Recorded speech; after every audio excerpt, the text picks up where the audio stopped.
I'm the moderator of the last panel today. My name is Robert Kopic. I'm basically responsible that you're all here today, so I made you come here.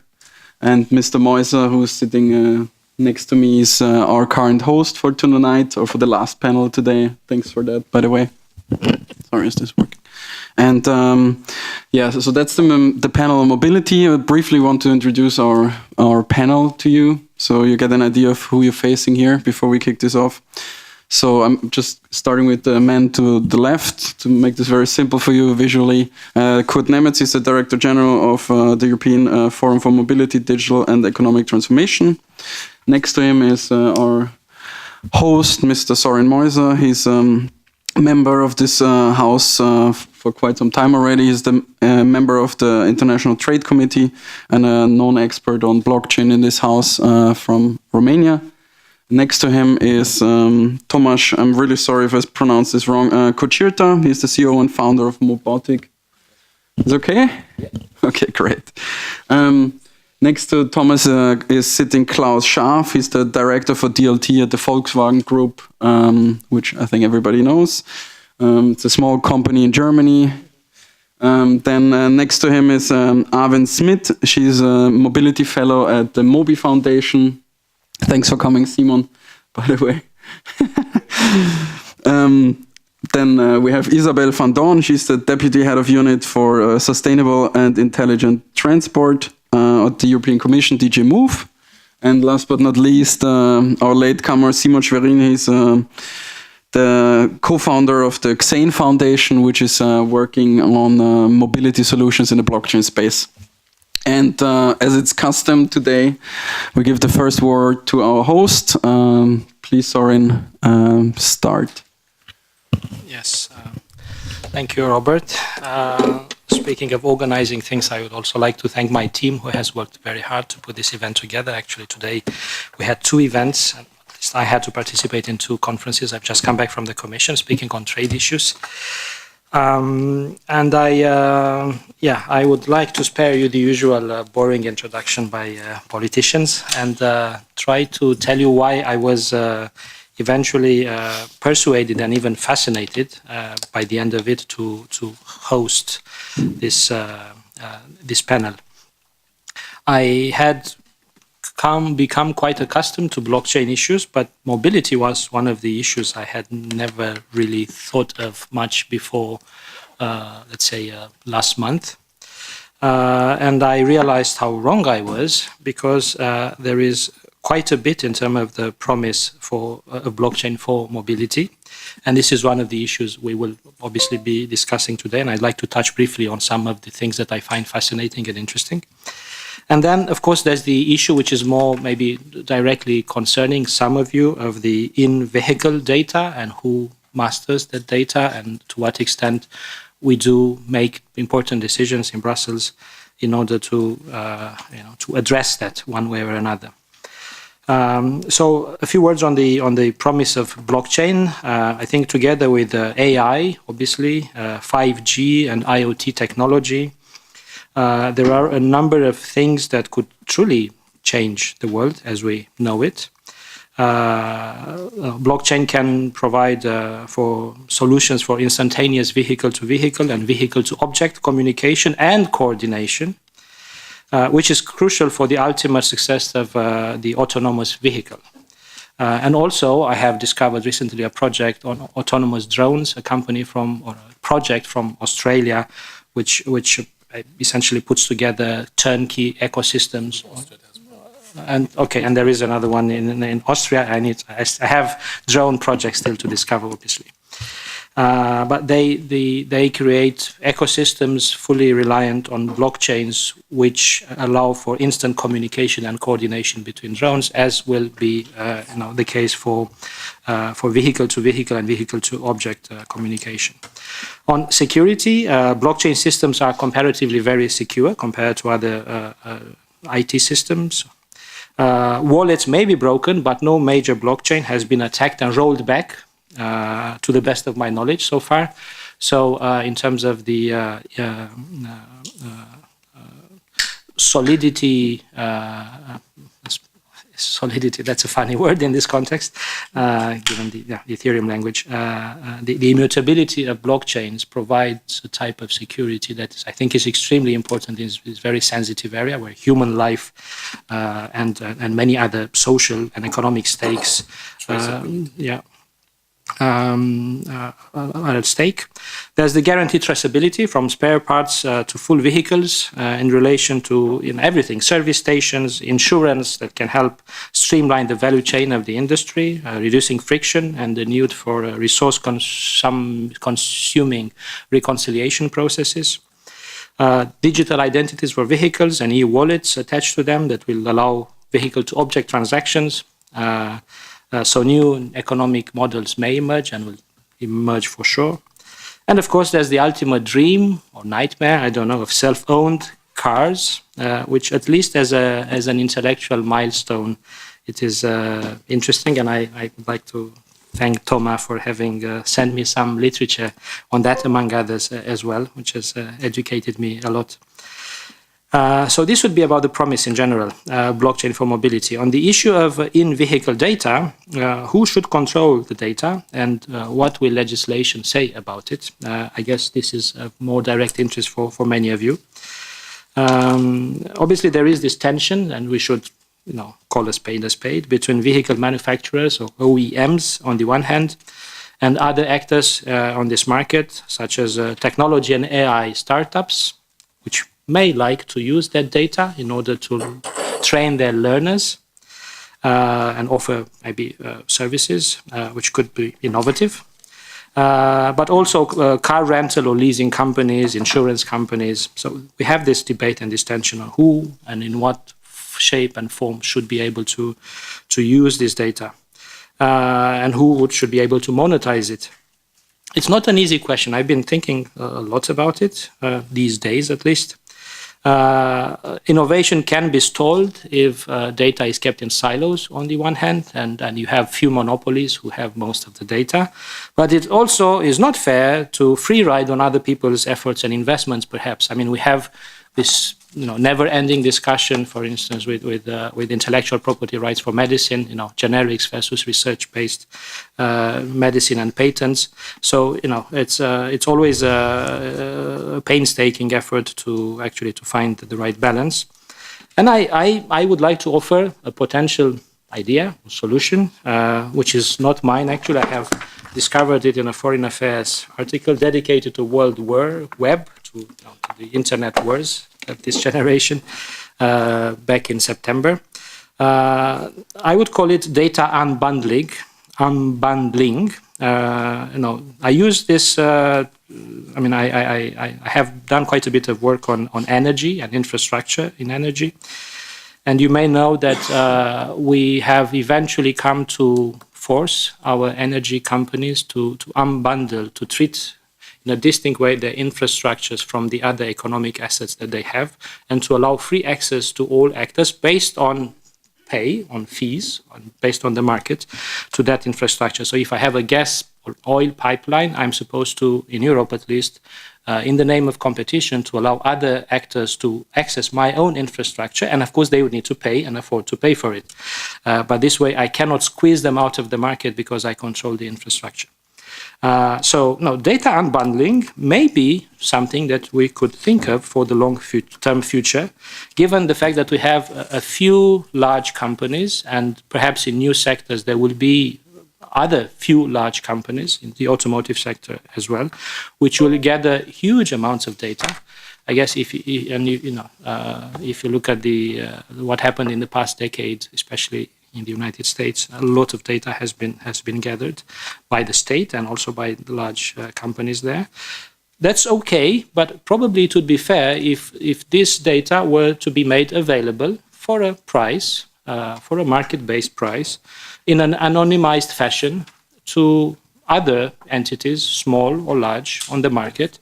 And this way, everybody can benefit from this progress. Not only the pioneers. There may be the honest pioneers who have invented an autonomous vehicle and they are collecting data on it.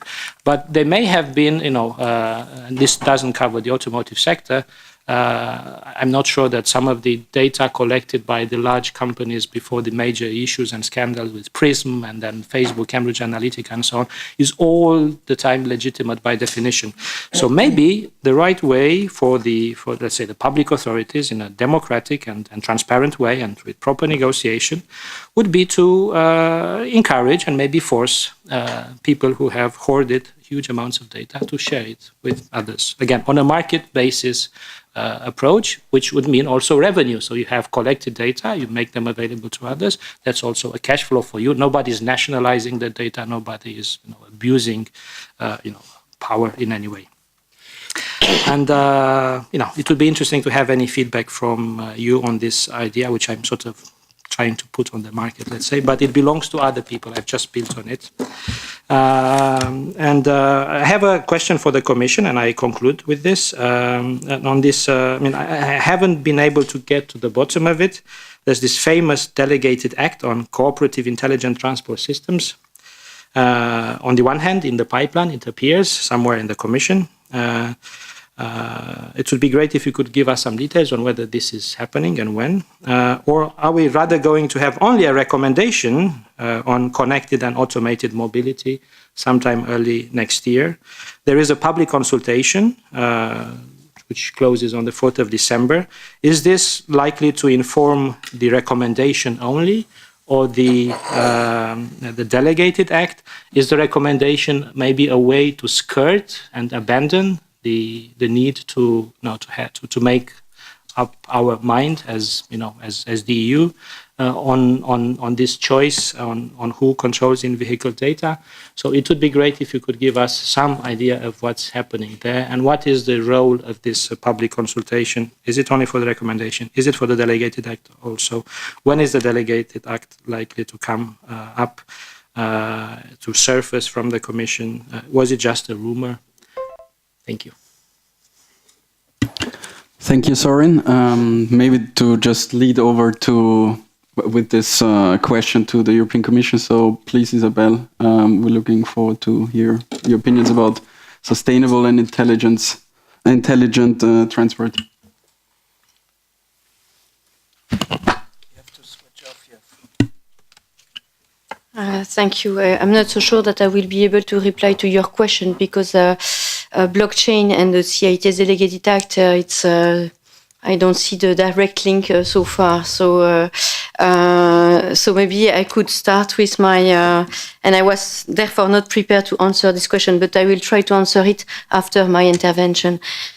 So first of all, I hope that I am not there to talk about connected and automated driving. Otherwise, I am the wrong person because maybe blockchain, the benefit of blockchain is somewhere else. Or at least I would like to look at the bigger picture.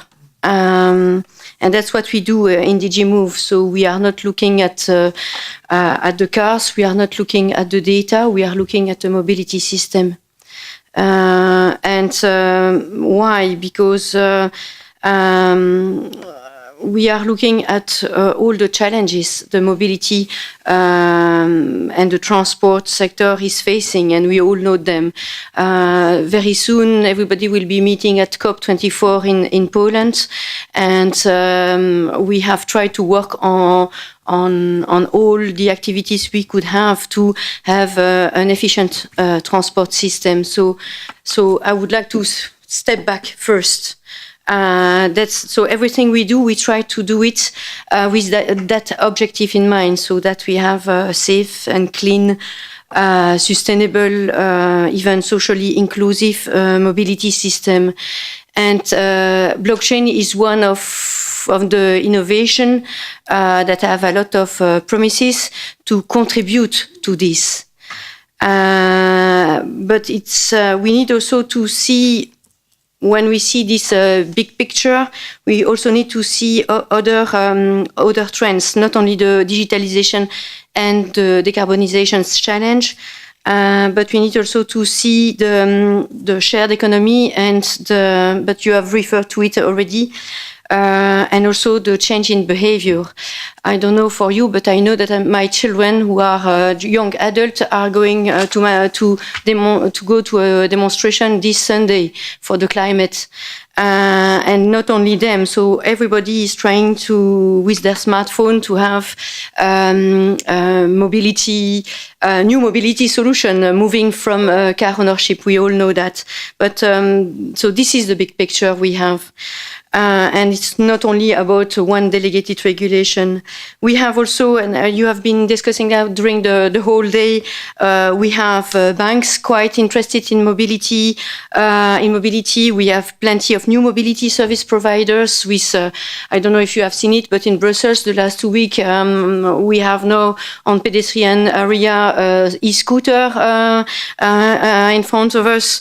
So shared mobility is quite huge. So it's not about cars. So I would like to, if you have to retain one statement from me today, is that.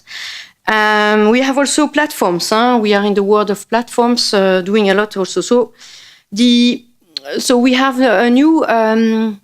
I hate this word, but it's quite trendy to use it. We, in the mobility and transport sector, and I guess that my colleague earlier today also referred to it, we have a complex ecosystem with so many stakeholders.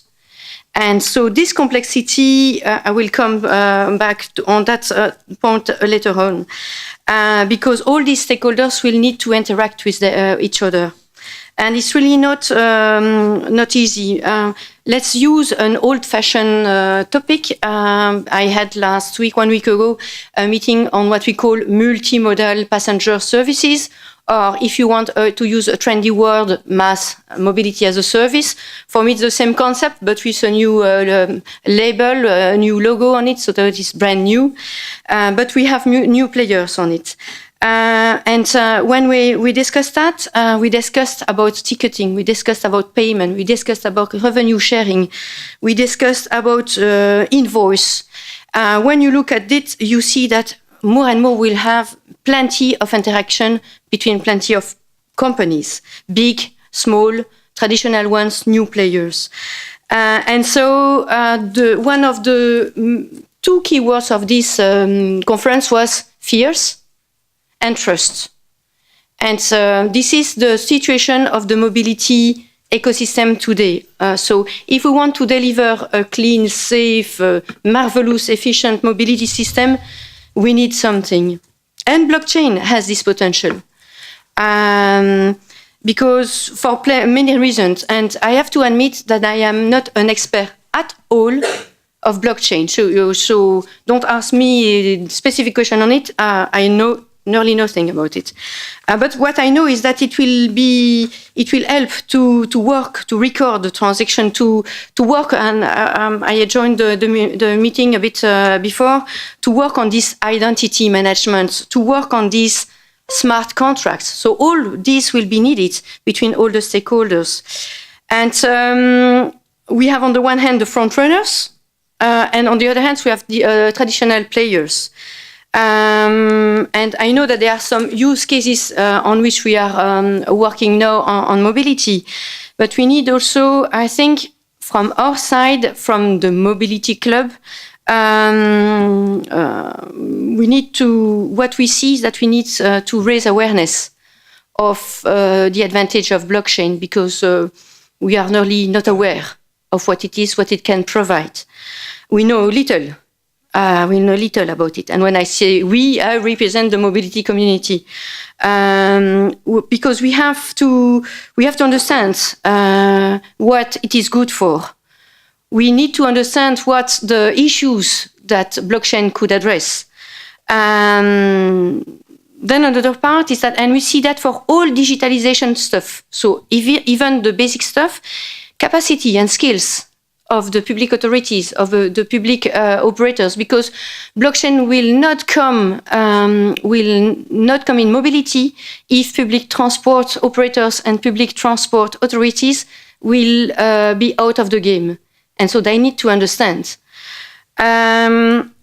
What else shall I say? I shall also say that another part of the public sector is also the traffic manager. Last week or 2 weeks before, I was in a meeting with traffic managers. And I see also that for addressing congestion, so not only the link with mobility as a service, but also to improve congestion, blockchain has a lot of potential. But we need to see how we do it. So much more research are needed in the mobility sector to see how we can bring blockchain. That's also the perception I have. Then to come back to your question on the CITS Delegated Act, I think that we are talking about apples and pears. So that's why I don't see the direct link with blockchain, because the CITS Delegated Act are quite about exchanging messages between different vehicles and between vehicles and infrastructure. Then when it will come, so it's not a rumor in the corridors. So we have had our inter-service within the Commission, and if everything goes well, in the coming days it will be out on the Better Regulation portal. On the recommendation, so because you refer to two items of the communication we had in the third mobility package, and the recommendation is another one, and I agree with you that there is a public consultation on it right now.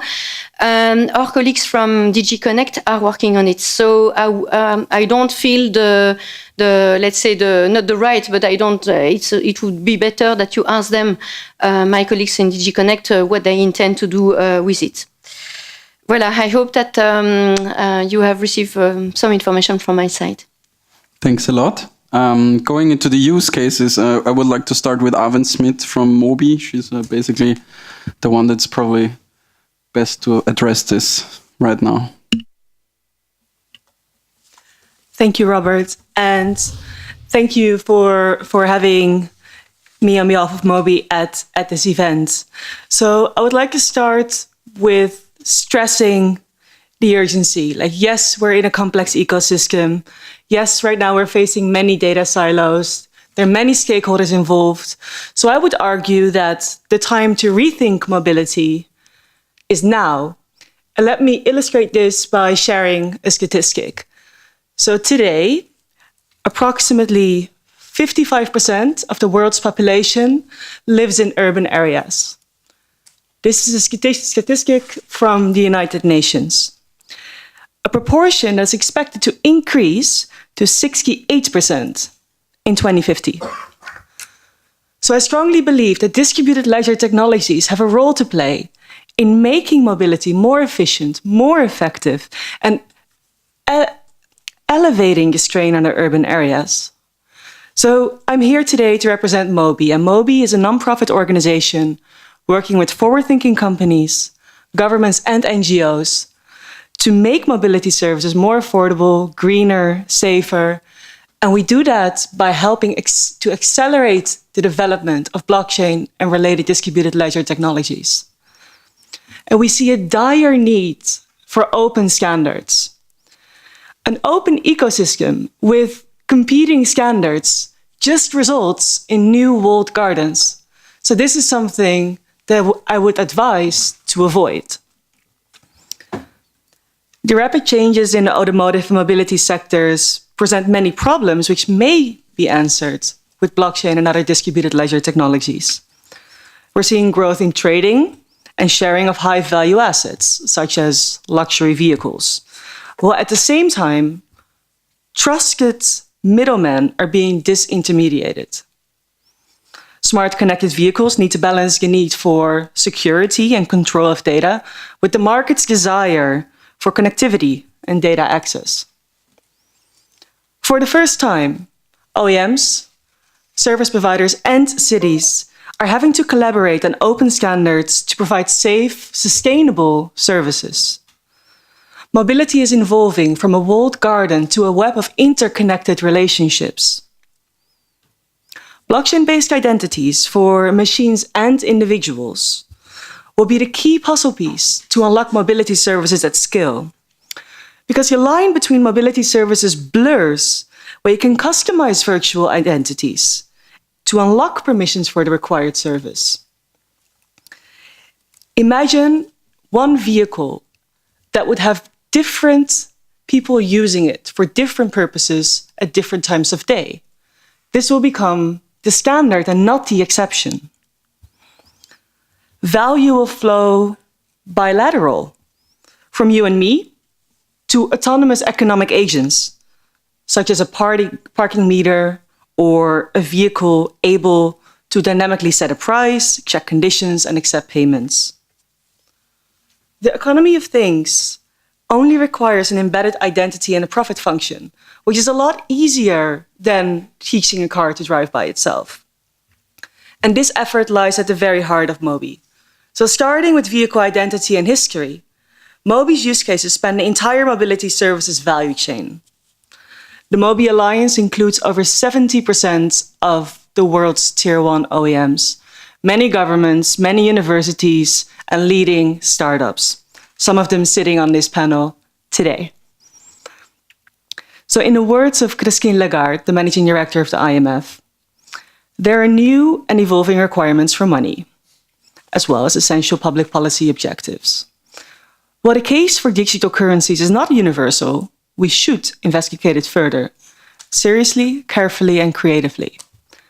I would echo these sentiments for blockchain-based data, identity, and payments in particular. And let me conclude with this.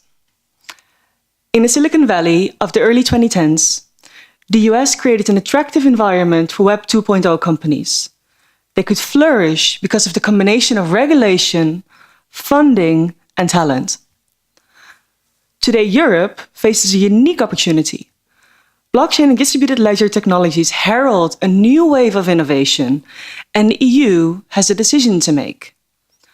What role does it want to play on the next technological frontier? What the EU decides to do matters very much. Mobi extends an invitation to work with us, so we might learn from each other and shape this next phase of mobility together. Apologies. Thank you, Arvin. Maybe going from an initiative to an existing world player with Volkswagen. So please, Klaus, floor is yours. I can say a lot of things which Arvin already said, but most of the car companies are now changing their business model to a more from car developing and car selling company to a mobility selling company. So we in the future we will be more a mobility company than anything else, and this will be a short time until this reaches the world. So we expect this to be in 2025 to be the case, and that goes together with some other developments. For example, the self-driving cars, which also we will reach some parts of the world, some parts earlier, some parts later, in around this time in 2025, and this is also something I would like to tell the European Commission and the Parliament. Be careful that Europe is not falling behind on that. Currently, most of the companies see the United States and Silicon Valley as the starting point, Asia as the follower, and only then they see Europe as the next place where this will happen. And with all this goes together, the tools for offering this mobility, and blockchain technology or distributed ledger technology is a big part of that. And because especially when we have self-driving cars, they cannot sign credit card receipts, and so we need something else which makes it possible that transactions, either financial or just transactions of data, of goods or so, can happen and will be trusted by the people who use these services. And something else, we are working on this on a lot of things already. And this is for electrical cars. We need to charge the cars, and we need to pay for this, and we need to reserve charging spaces. And all this needs a new economy, which is a little bit different than what we have now. You just go to a gas station, but since charging takes a little longer, you don't want to stand in line behind 10 other cars, and so you need to plan this, at least at the moment, much better than before. So this is one of the things we're doing. Another thing which will be an example of blockchain very early, and I know that a lot of companies are already working on that. That is trusted mileage. So we can put the data of the which the cars have taken, the kilometers, onto the blockchain, and thus put out certificates so that used cars will not be will be trusted much more than in at the moment. At the moment, about 10% of all used cars have a wrong mileage reading, and for that reason, this is one thing which will be out very early as a not only a proof of concept, but as a first tryout for how blockchain can work in this market. Something else we have been working on is software over the air.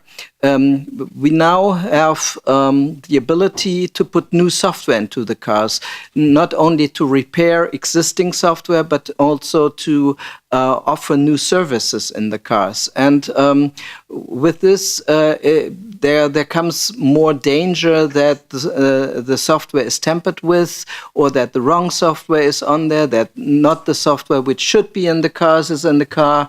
And this has to be controlled, and blockchain offers a possibility to check if the right software is on the car. So when you go with your car to control, and they can see what kind of software is in there, and you can prove that you always put the newest software into your cars.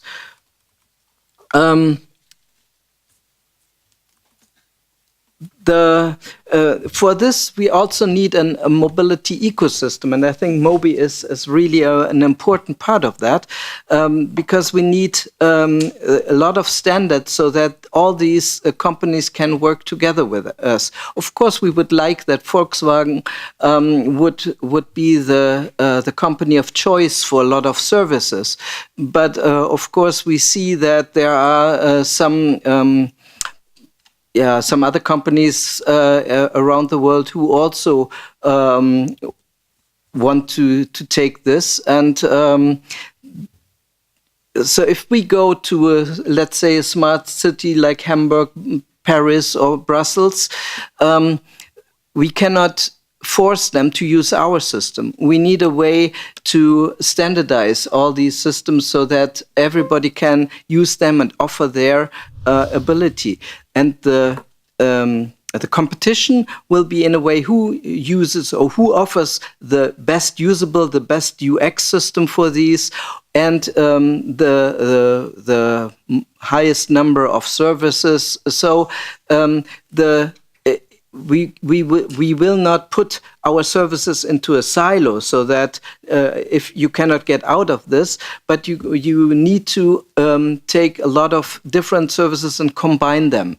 And for that, you need a lot of standardization, a lot of different cooperations, and especially also in the field of the different ledgers. We have Ethereum, we have Quorum, we have IOTA, and they all somehow have to work together, because a lot of services will be on different chains. During a hackathon in the summer in Munich, we tried this out, and we combined the IOTA Tangle with an Ethereum blockchain, because Ethereum was offering smart contracts which IOTA couldn't do at the time. And there's a lot of things each ledger has their advantages and disadvantages. And if we combine them and put them together, and we can develop completely new systems which are based on IoT, on new ideas of contracts, and a lot of new services. And I hope that we get help for that from the European Parliament, from the European Commission. Thank you. Thank you very much. Going from a big player to very engaged entrepreneurs, I would say like, Thomas, could you maybe start and then we go to Simon right after that? Sorry. Yes. Hello. So I am the founder of a startup, started in Romania, will continue in France because I have the double nationality. And I would like to place our concept in a larger context and speaking about the autonomy of machine in general. So not only autonomous cars, but autonomous machine tools, which will help us achieve a dream, which is to be autonomous as an individual. That means being able to work from home, 3D printing our house, put some solar panels on it, being independent energetically. Where they have washing machines, we'll have robots in the kitchen, cleaning the floor. And I claim that those machines are not autonomous enough, so they still need us to configure. They cannot make transactions yet. So the blockchain is the perfect tool to render those machines autonomous. And again, this will help us become autonomous as individuals. So blockchain is about decentralization. I would say blockchain is about autonomism. So we are placing our startup in this context of trying to be autonomous. This is why we are trying to decentralize everything, starting with the manufacturing. So we are trying to build fab cells hosted in container, in shipping container, so we can send them fast. We are building a very, very small autonomous vehicle. And I insist on small because I don't think that the solution it's cars built by our friends from Volkswagen. We are more closer to a bicycle than to a car, but we put a cabin on it, so we have the safety and the comfort of a car, but with the agility and nimbleness of a bicycle.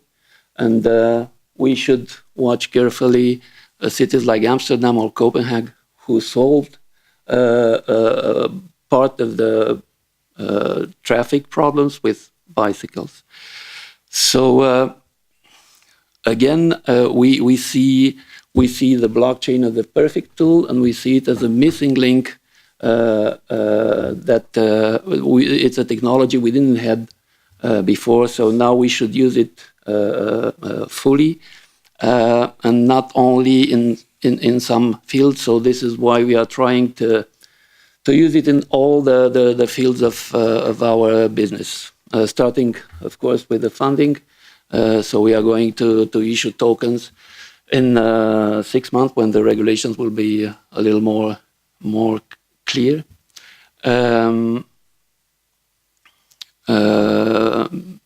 So by definition, we are going to have a tokenized economy in the startup. Then we are going to use those tokens to attract talent, and we are going to try to build a meritocracy. So the engineering and the design of the vehicles and manufacturing cells are going to be done in a community of peers, so peer-to-peer. the blockchain will help us, of course, align the interests of every peer, then balance the contribution, each value added with the right retribution. As I said, we hope to attract global talent. Let's say engineers who are trying to work from passion instead of working for a salary. So they will keep jobs in Audi and hopefully come to us. Then the manufacturing, as I said, it has to be distributed locally. So we'll try to create jobs locally. The actual technologies, additive manufacturing, it's allowing us to do this. But I think those fab cells, those manufacturing cells, have to be part of a network of autonomous machines. So exactly like the vehicles who are going to be able to bid for rides, for services, and ask for maintenance or ask for swapping and charging batteries. The machine tools fabricating those vehicles have to be autonomous also, so ask for bid for raw material and take money in their wallet out of delivery of parts. So, of course, blockchain is mandatory in this architecture. When we are operating fleets of cars, again, the best tool we found is blockchain. So I insist on the fact that we are not coming from the blockchain. We are not coming from the software field. We are building hardware, but we found in 2012 the blockchain, and then we realized that this is the perfect tool. From the operating point of view, what we are doing is decentralizing Uber, because everything Uber is doing, it's doable with the blockchain. So we can automate everything without taking the 30% they are taking. I think you heard about the cases of paying the parking or paying the swapping of the battery, the charging of the battery, thanks to the blockchain. And of course, then you have the user. And in our philosophy, the user can be the designer or the manufacturer or the operator. And this is a principle called prosumption. So we are mixing supply and demand in the same ecosystem. In order to do this, we started and we built the prototypes of the manufacturing cell, and we already have 2 prototypes of a vehicle. We are building the 3rd, and the project is to obtain enough funding to to manufacture, build, and operate a fleet of 4,000 vehicles in Paris. So again, I insist on the fact that the right vehicle for the urban areas is an individual, very small vehicle, some kind of a chair on 3 wheels, autonomous, of course. So we are preparing this deployment of 4,000 vehicles. We are supported by the Paris Town Hall. So with those 4,000 vehicles, we are trying to make a proof of concept of the whole ecosystem, not only the vehicles or the manufacturing, all the operations, all the functioning, all the concepts. We are trying to prove them to the world and scale very quickly, only by giving the example and sending the software we developed to entrepreneurs around the world. Again, we already started. Hope we'll succeed. Thank you. I think I'm going to just start with a very general observation I made today, just to give a bit of food for thought, and then tell a bit about where we come from, what we're kind of thinking, and then I have a few concrete questions and perhaps propositions for the European Parliament as well. So I don't know, like I have made the weird observation this morning when I flew in from Berlin, where we are from, that I went to the taxi line, and basically there was like, I think 150 people waiting for taxis, and guess what? They probably took around 150 different taxis, right? So why couldn't they just basically move into a fifth of that, right? Why isn't there sufficient sharing infrastructure for those simple cases already in place? Why can't we enforce those better? I think that's really a first step with regards to sharing economies. So what do we do at Zain? So we have been founded a few years ago after a 3-year research project from the Oxford University. We are 30 people now. So we are maturing, I guess, as a company a little bit.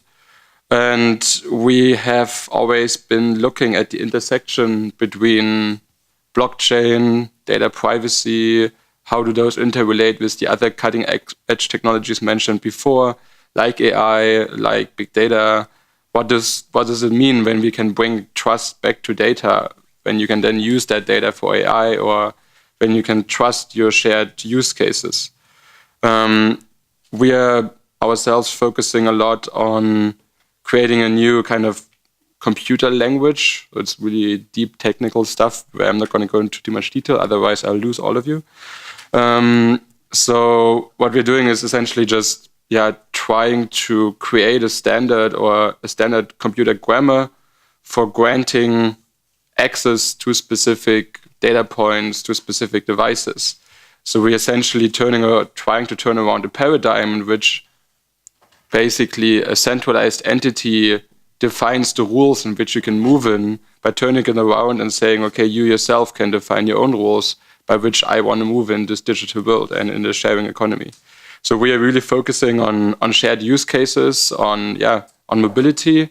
We have done successful use cases with Porsche, Daimler, Mercedes, these kind of company, but also looking at mobility in a broader space.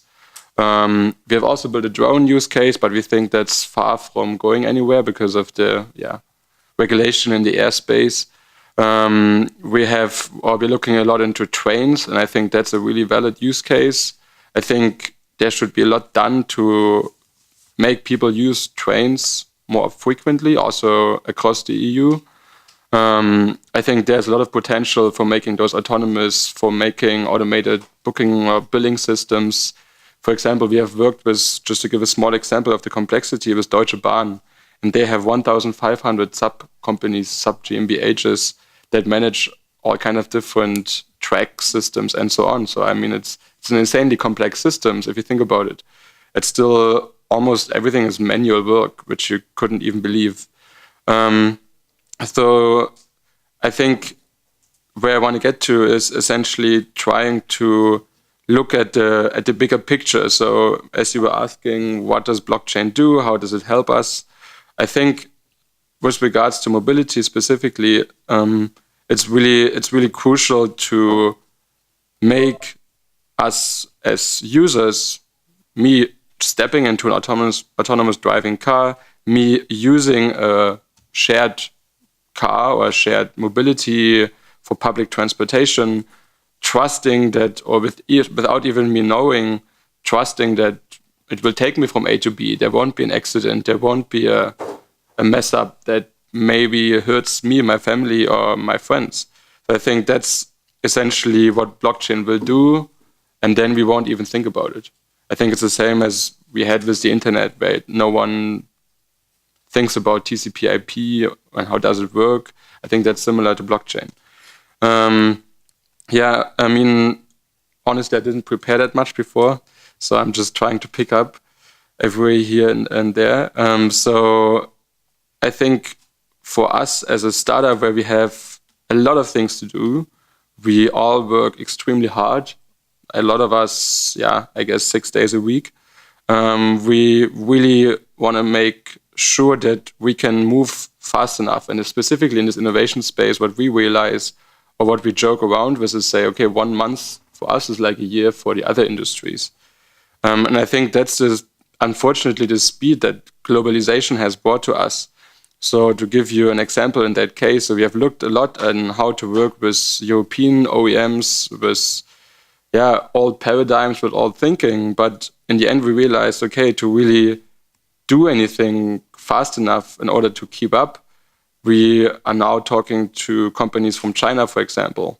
To give you an example there, we are working there with a company who started putting charging stations for e-scooters into China. In the last half year, they installed 800,000 charging stations. And you can try to think about how many of those are in just Germany or the EU. It's nothing compared to it. The kind of speed they can put on the table is just very different. And why is that? Because, as you all know, you go through the government first in China. If you want to do anything, you convince the government first. And I think maybe we can take that as an analogy to say, okay, how can we work with the EU? And so I'm already going to come to the EU point. For us, we would love to work with the EU. For us in the blockchain space or in that innovation space, I don't think, or I guess many of the people like us, we have the primitive, the thinking of the globalized people in my generation. So we don't see each other as competitors anymore. We try to achieve something together. The challenge is we don't know how to do it because we don't see concrete initiatives or we don't find them. We don't know where to act in.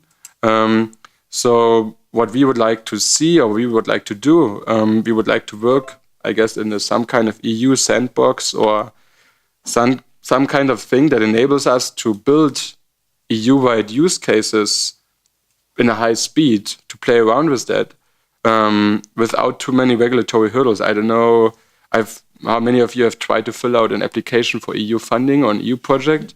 It's a lot of fun. It takes you a long time. And usually, if you don't have the strongest player in the whole market and the strongest universities, then you probably won't achieve it. So the question is there a possibility for us to build these kind of things for you? And here's a surprising point. In that industry, we probably do it for free. We probably don't ask for anything. We won't even ask for funding. We just want to get a chance to do it. And I think that's a really crucial point that this blockchain world brings with it, because most of those companies are well funded. The globalization brings them money from China, from US, from crowdfunding. So I think that's not the challenge. The challenge is more like getting the opportunity to actually just do it. I mean, because I think only then we can really be fast. I think we have to take a really pragmatic approach. Otherwise, we can keep sitting in such circles and think about it and talk about it for ages, but we won't get anywhere. And I think that's, from at least our small little perspective, what's going to happen again, most likely, because I think that's the same what happened previously.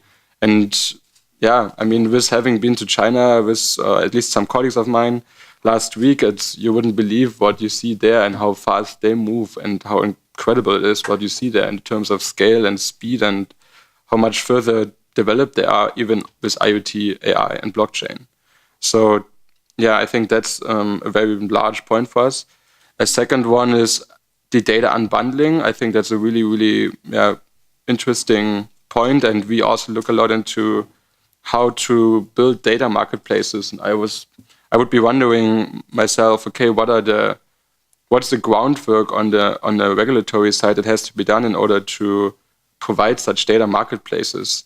I mean, myself, I wrote my thesis on GDPR and blockchain. I talked to Jan-Philipp Albrecht, lots of other commissioners on that topic. It was really interesting to see how the GDPR evolved, and we do everything we can to build our technology by design enabled to be privacy conform and to take those considerations into mind. But what will it take for data marketplaces?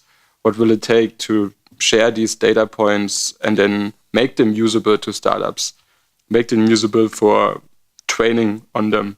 And I think this is what we are probably going to be able to do next year technically.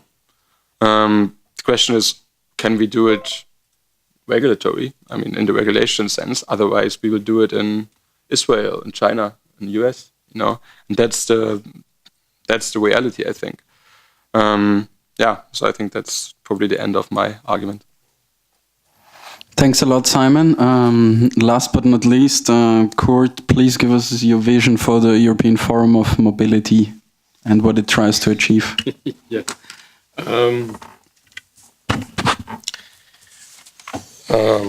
Yes, I'm not only the Director General of the European Mobile Forum, I'm also a lawyer, and as a lawyer, 25 years ago, I wrote a book about the liberalization of infrastructure market and telecommunication, and we had the same discussions 25 years ago.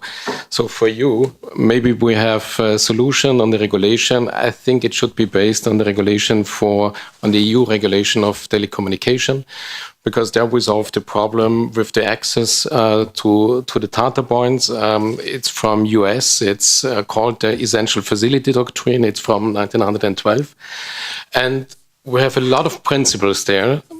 In this regulation is a EU regulation, and I think, we should take this regulation and 60%, we can use for these problems we have. Second, you ask if the owner of the data should be a private person or maybe the public. I think it should be the private person, because it's so complicated, to handle this data in the blockchain. It has to be private. It's not possible for a public data holder to hold this data for all these users. I said on the contrary that we would not. It should not be nationalized, made public in any way. No, of course, data belongs to those who.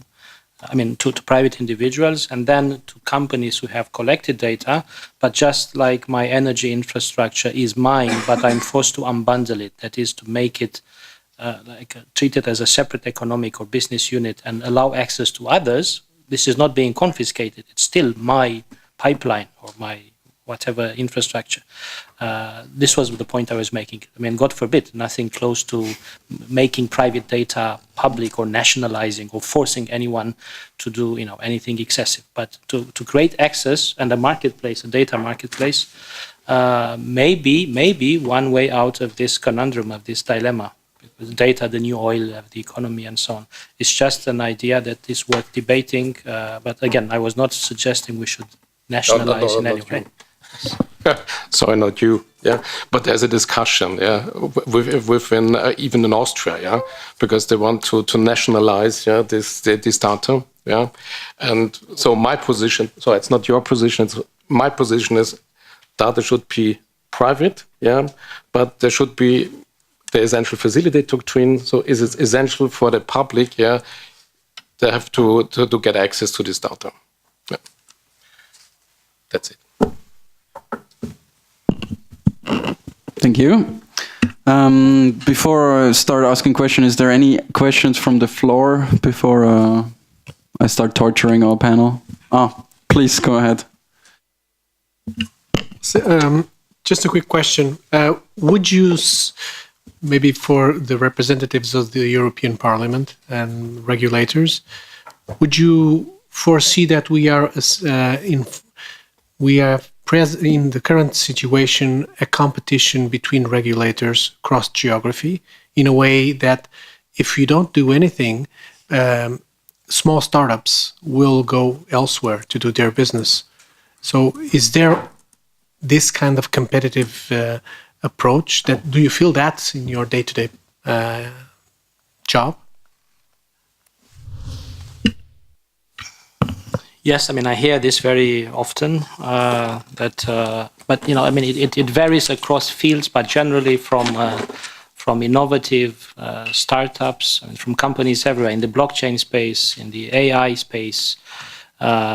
We do hear this quite often, that if we do not come up with intelligent soft regulation, then they are likely to go to other jurisdictions. And I know cases when companies have moved to either Singapore, but I know cases where the opposite was true. They moved back into Europe from Singapore, or the US. It varies. On a company trying to do an ICO would not likely move to the US because the environment is hostile. but it may be in Switzerland. France is developing an ICO-friendly regime, or seems to, or we hope it will. So yes, there is regulatory competition. But on the other hand, we do need to look after the general interests of society as well. So we need to find a balance. But I think on blockchain, at least, the Commission has been quite open-minded and has made quite some inroads, and Parliament as well on for instance, the money laundering regime. Extending it to the blockchain space, I think, was a major achievement. It may seem hostile, but actually, on the contrary, it's aiming to bring some legal predictability and sort of light civilization to this space and make it more respectable, getting rid of the scammers and the things that have gone wrong in this space, allowing it to grow legitimately. So, it's helping clean the space of its bad apples. And this is, the most important jurisdiction on earth, I think, Europe, has done this, and I think it has done a good job. But on other issues, for instance, on market manipulation or regulating ICOs in a sophisticated, friendly way, that we haven't done as much as we could have. But I know the Commission, DG Connect, is thinking of moving on that as well, at least for the end of this mandate, early the next College of Commissioners. But yes, the straight answer to your question is there is regulatory competition, and there are member states in the EU that compete with each other where there's no EU regime. I have Estonia, Malta, but again, it varies with technologies. Now, Finland is quite keen on mobility as well, for instance, and they try to create friendly regimes. But outside Europe too, so we are losing competitiveness and businesses to the world outside Europe. On AI, there's the famous argument that because of GDPR, and I believe there's only partial truth in this, we're lagging behind because other people can collect data much more easily. But if you collect data against your citizens or not respecting their rights, it's not the right thing. If you create a digital dictatorship, as China does, no, God forbid, I would never try to do that, even risking to lose the AI race. But blockchain may be the solution to that. Maybe people can, have self-sovereign identity and they monetize their data. And this way, they share freely their data rather than data being taken from them. So I think you can have peace between the GDPR and AI eventually. But there is this famous argument that we're lagging behind because we don't have enough data to train our learners, and somehow European culture is less propitious for AI. Thomas also wanted to respond, so please go ahead. Yes, so I will try to present you two facts linked to the European part. First, the funding. So the gentleman from Spain, I would tell him that we obtained 1 million euros, and we were just 2 people from Europe. So we obtained 1 million when we are applying for another 2.5 million. So we can still obtain funding. And speaking about regulation, we made a foundation in Switzerland, Zug, 1 year ago. We liquidated, we are making it in France. So those are two facts. You want to add something under this as well? Please go ahead. Okay. Yes, I think it's very important for you because at the moment, if you see an industrial product, it's not only the product, it's product and the service, or the product, industrial European product as a service. So the value and quality is not anymore the product itself, can be from China, it's just the quality of the services. And blockchain is part of these services. So if we're losing the services and the regulation there, we are losing the quality. So why China or US should buy the European products? And that's really the problem. You cannot sell anymore just an industrial product without any service. It's gone. Thanks a lot. Anybody else wants to answer from the panel to the question? No? Great. Any other questions? Please go. I just want to follow up on what Thomas said, that was easy for you to get money out of the European Union. Because in my experience, it's more for like what Simon said. It takes like from age 2020 to get the paperwork done and get everything in, it's a nightmare, and people actually just don't just walk away from it just to start worrying about it. And because I know a couple of companies who would like to get involved, but they just said the paperwork and everything needs to get done. It's just too overwhelming to even join. So there's companies who would like to do it through the European Union or help out, but they're rather just go to the VC or not the ICO anymore, but maybe the STO route going forward, then do with all the paperwork that needs to be done. I don't know if you guys can put any to it, to maybe can shorten it or make it a smart contract or something go forward.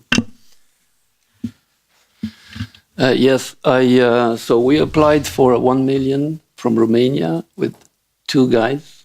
Me and one of my colleagues, and then I applied also for H 2020, and I made the record on my own alone in 30 days.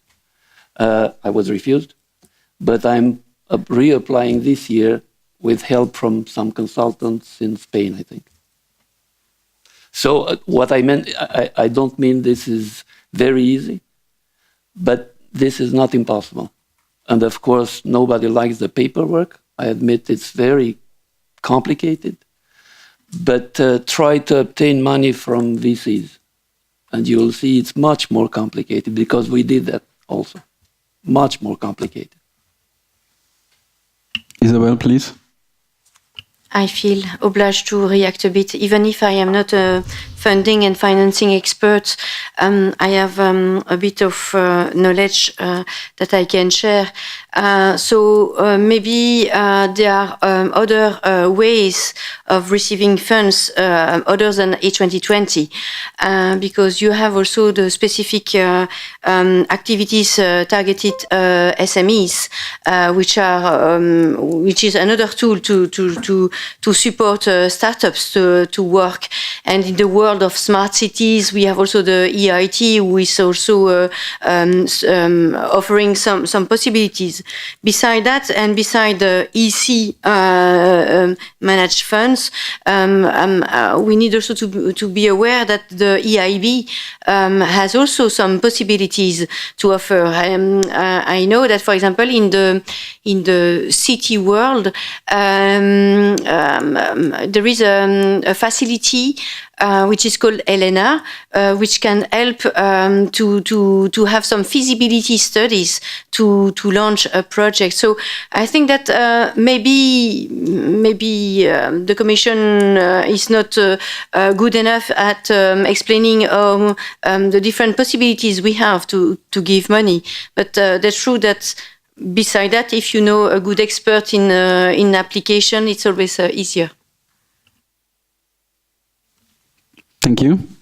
If I may ask a question, which personally is of interest to me, because basically, as data was mentioned a lot, and car manufacturers or car producers look more and more into data and becoming service providers. And as you know, the biggest data holders in the world are probably Google and maybe Facebook. Just out of interest, if you look at, as you outlined that, Klaus, that car manufacturers until 2025 want to become service providers, who will be the Googles and the Facebooks in the mobility space in 2025? Will it be Google and Facebook, or will it be somebody else? My personal hold for that is there will be no other Google or Amazon or Facebook. They are already there. So what we can do as in the mobility sectors and as the OEMs is to build up a wall against these services. So there will not be a Volkswagen and not be a Daimler or a Toyota who will be fighting Google with the data. But we need something where we have some kind of a mobility layer above the internet and between the internet and the platforms which are used by all the mobility providers. And with this, where everybody can contribute and take the data out of it and use them for their mobility system or for their business model, we have a chance to overcome this data. I don't know how to say that, but they own the data. They think they own all the data. But if we work together and we put this together in a layer which everybody can use, then this the standalone by Google will somehow disappear. Because then they don't have the data alone, but we can use them, and we are not dependent on them anymore. And that is, I think, the major thing which we need to discuss over the time. And also, we need to have some new ways to solve problems. Which are in mobility. For example, we have now the cities which are, whether some courts say in the near future, when the weather is bad and the climate is bad, then the cars are not allowed to go into the cities anymore. We need to find ways around this. Nobody wants this actually to happen, and but there are ways around this so that we can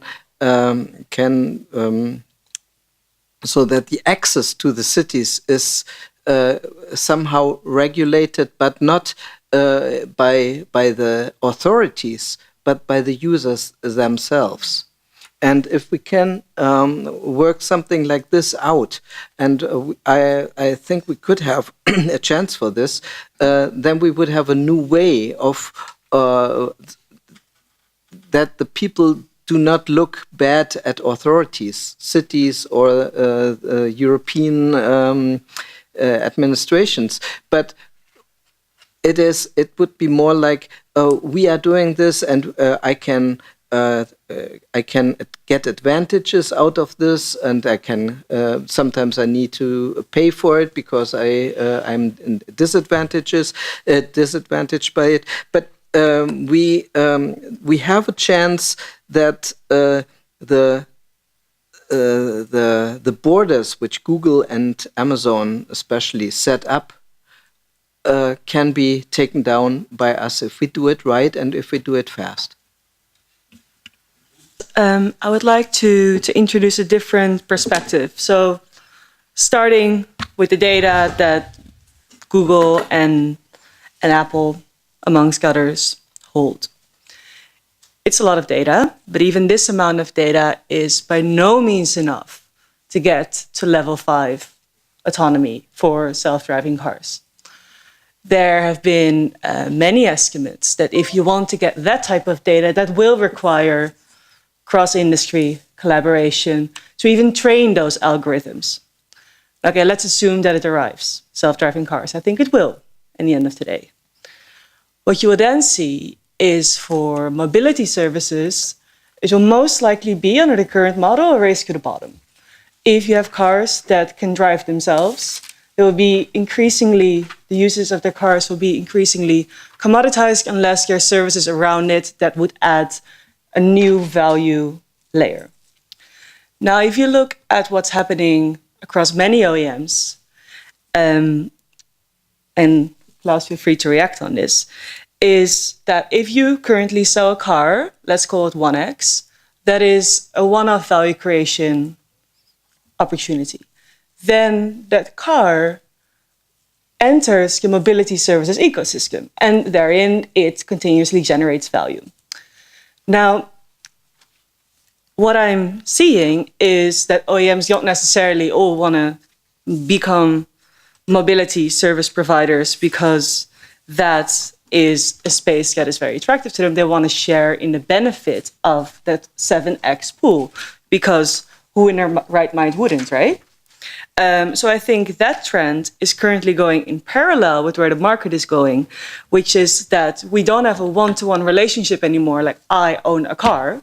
You have one car used by various service providers for various different utilities. And it will become even more complex because this one car or this one vehicle will not just be owned by me, it might be owned by the entirety of these panelists in the simplest sense. So I think the ecosystem will become more and more complex. I think mobility services will become more and more fluid. And I think that one of the most attractive way of technically structuring this would be to bring it back to distributed ledger technologies, because that's definitely a multi-stakeholder collaboration play. Please.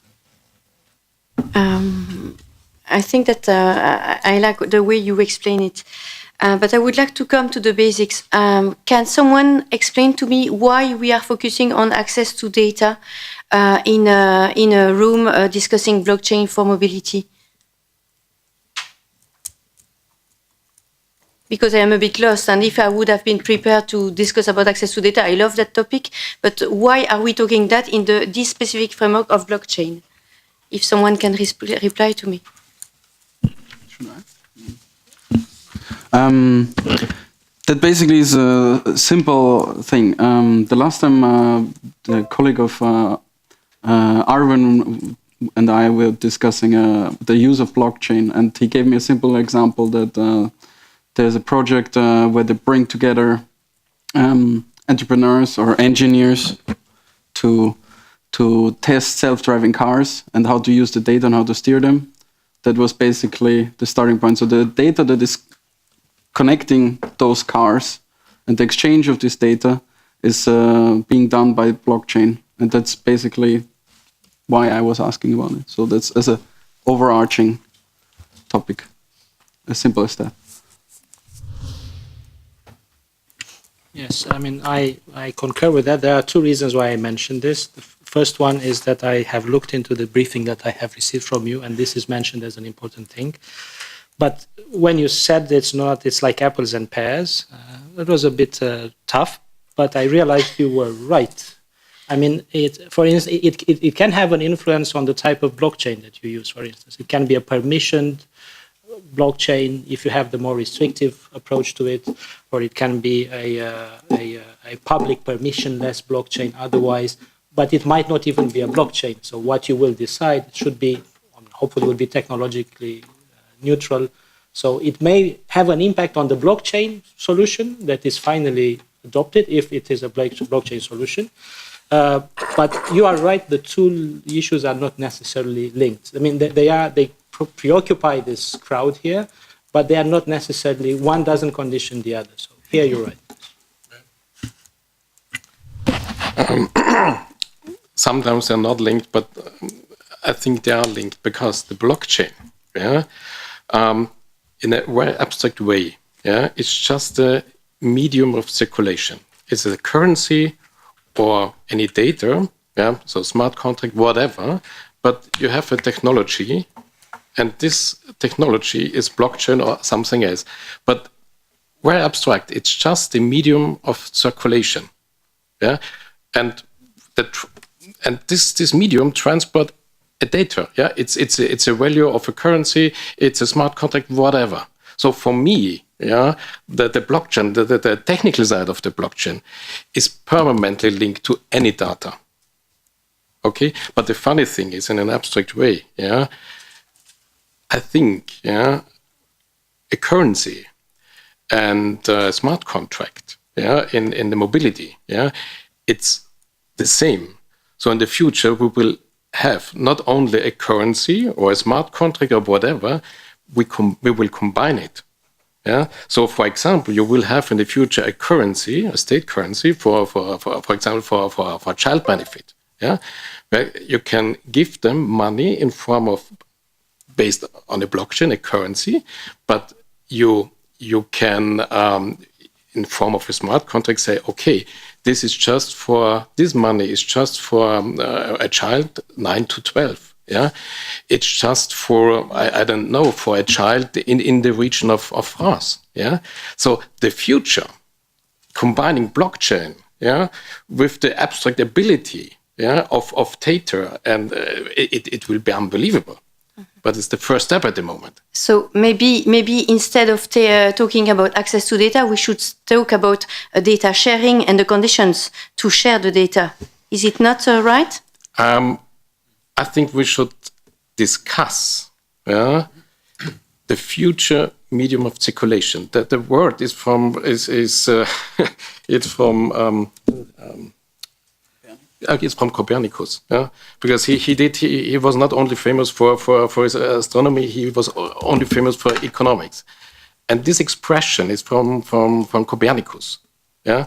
Because before Copernicus we had Aristoteles, yeah, the pricing, and then he was the first man, yeah, who invented the sentence or whatever, or the idea of circulation, the medium of circulation. So circulation of data. That's it. So what's the data? It's a currency, it's a value, it's a contract, but in the end, it's just circulation. And that's the highest point of abstraction. Because I hear quite often access to data, open data, and if we can call a cat, it is easier to progress. But it's really complicated because the blockchain is just a technical layer. Thank you. Yeah, and then we have the law, and it's another layer. Yeah, and then you have the economics, then you have competition. It's really complicated. Sorry. I'm really sorry to have to bring this to an end, especially now. It got very interesting. Anybody with the last question before we close for today? Anything that you always wanted to ask anybody on the panel? Go ahead. Last question. Anybody on the panel? If these are going to be mobile and automated and atomic, don't you the roads and everything else needs to be redone with sensors and, it's just a question because if you have it, all these communication between cars and trucks and everything. There will be some additional communication needed, definitely, but I think this is something which will develop over time, and this is something we can really adjust really easily to. But to come up with a solution for exchange of data, exchange of values, that is something we have to think about from a regulatory aspect. The other one is just technique. Okay.